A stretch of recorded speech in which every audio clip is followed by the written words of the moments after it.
நண்பர்களுக்கு வணக்கம். இன்றைக்கி நம்ம ஆரோக்கிய துளி பக்கத்தில் ஒரு முக்கியமான விஷயத்தை பற்றி பேச போகிறோம். இன்றைக்கி வீட்டுக்கு ஒருத்தருக்காவது சர்க்கரை நோய் இருக்குது. என்னமோ பண்ணுறேன், ஆனால் சர்க்கரை நோய் குறைய மாட்டேங்குது அப்படின்னு கவலைப்படுறவங்களுக்கு தான் இன்றைக்கி ஒரு அற்புதமான தீர்வு சொல்ல போகிறேன். நம்ம முன்னோர்கள் ஒரு பழமொழி சொல்லுவாங்க, ஆவாரம் பூ பூத்திருக்க சாவாரை கண்டதுண்டோ அப்படின்னு. அதாவது ஆவாரம் பூ இருக்கிற இடத்துல நோய்க்கு வேலை இல்லைன்னு அர்த்தம். அந்த தங்க நிற பூவை வச்சு எப்படி நம்ம ரத்தத்தில் இருக்கிற சர்க்கரை அளவை கட்டுப்படுத்தலாம்னு இன்றைக்கி தெளிவாக பார்க்க போகிறோம். ஏன் இந்த ஆவாரம் பூ இவ்வளவு ஸ்பெஷல்?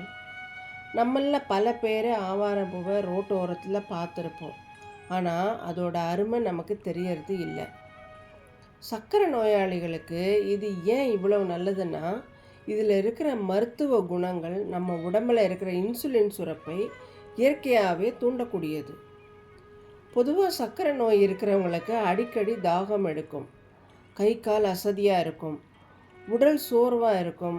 ஆவாரம் பூவை நீங்கள் எடுத்துக்க ஆரம்பிச்சிங்கன்னா ஒரு சில நாட்கள்லேயே இந்த அசதி எல்லாம் மறைஞ்சு உங்கள் உடம்பு ரொம்ப சுறுசுறுப்பாக ஆகிறத நீங்களே உணர முடியும்.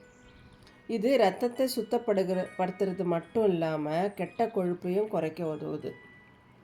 சரி, இப்போ ஆவாரம்பூ கஷாயம் எப்படி தயாரிக்கலான்னு பார்க்கலாம். ரொம்ப சுலபம். நீங்கள் ஆவாரம்பூவை ஃப்ரெஷ்ஷாக கிடச்சா அதை எடுத்து பயன்படுத்தலாம். அது கிடைக்கலங்கிற பட்சத்தில் நாட்டு மருந்து கடையில் ஆவாரம்பூ பொடியாக கிடைக்கும். அதிலிருந்து 1 ஸ்பூன் பொடியை எடுத்து 2 கிளாஸ் தண்ணியில் போடுங்க. அது 1 கிளாஸாக குறையிற அளவுக்கு நல்லா கொதிக்க விடுங்க. அப்புறம் அதை வடிகட்டி காலையில் வெறும் வயிற்றில் குடிச்சிட்டு வாங்க.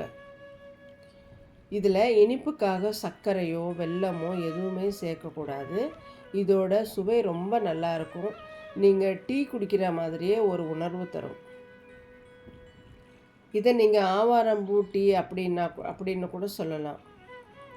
இதில் கவனிக்க வேண்டிய விஷயம் என்னென்னா நண்பர்களே, இது ஒரு இயற்கை மருத்துவங்கிறதுனால ஒரே நாளில் மேஜிக் நடக்கும்னு எதிர்பார்க்கவே கூடாது. ஆனால் நீங்கள் ஒரு 48 நாள், அதாவது ஒரு மண்டலம் தொடர்ந்து எடுத்துக்கிட்டு வந்தீங்கன்னா உங்கள் ரிப்போர்ட்டில் ஒரு பெரிய மாற்றத்தை பார்க்க முடியும். ஒரு முக்கியமான விஷயம், நீங்கள் ஏற்கனவே சர்க்கரை நோய்க்கு மாத்திரை எடுத்துகிட்டு வரீங்கன்னு வச்சுக்கோங்க, அதை நிப்பாட்டக்கூடாது. அதோடு சேர்த்து இதையும் எடுத்துக்கலாம். உங்கள் சர்க்கரை அளவு குறைய குறைய டாக்டர்கிட்ட கேட்டுட்டு மாத்திரைகளோட அளவை நீங்கள் குறைச்சிக்கலாம். அதே மாதிரி கர்ப்பிணி பெண்கள் மட்டும் இதை எடுத்துக்கிறதுக்கு முன்னாடி ஒரு முறை டாக்டர்கிட்ட கேட்டுட்டு அப்புறம் இதை எடுத்துக்கோங்க. உணவும் உடற்பயிற்சியும் மருந்து மட்டும் போதாதுங்க. சர்க்கரை நோயை கட்டுப்படுத்த கொஞ்சம் சாப்பாட்டிலும் கட்டுப்பாடு வேணும். வெள்ளை சர்க்கரை அடியோடு தவிர்த்திடுங்க. சிறுதானிய உணவை எடுத்துக்கோங்க. முக்கியமாக தினமும் ஒரு அரை மணி நேரம் நீங்கள் ஆவாரம்பூ டீ குடிச்சிட்டு நடைப்பயிற்சி செய்யணும். அப்படி நடைப்பயிற்சி செய்யும்போது அதோட பலன் இன்னும் வேகமாக இருக்கும். இயற்கை கொடுத்த வரப்பிரசாதத்தை நம்ம சரியாக பயன்படுத்திக்கிட்டால் சர்க்கரை நோயை நினச்சி நம்ம பயப்படவே தேவையில்லை. கண்டிப்பாக இந்த தகவல் உங்களுக்கு பயனுள்ளதாக இருக்கும்னு நம்புகிறேன். இந்த வீடியோ உங்களுக்கு பிடிச்சிருந்தால் லைக் பண்ணுங்கள், நண்பர்களுக்கும் பகிருங்க. ஏன்னா உங்களோட பகிர்வு யாருக்காவது ஒரு பெரிய உதவியாக இருக்கலாம்.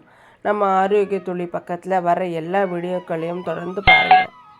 நாளை காலையில் ஒரு ஆன்மீக தகவலோடு உங்களை சந்திக்கிறேன். நன்றி. வாழ்க வளமுடன்.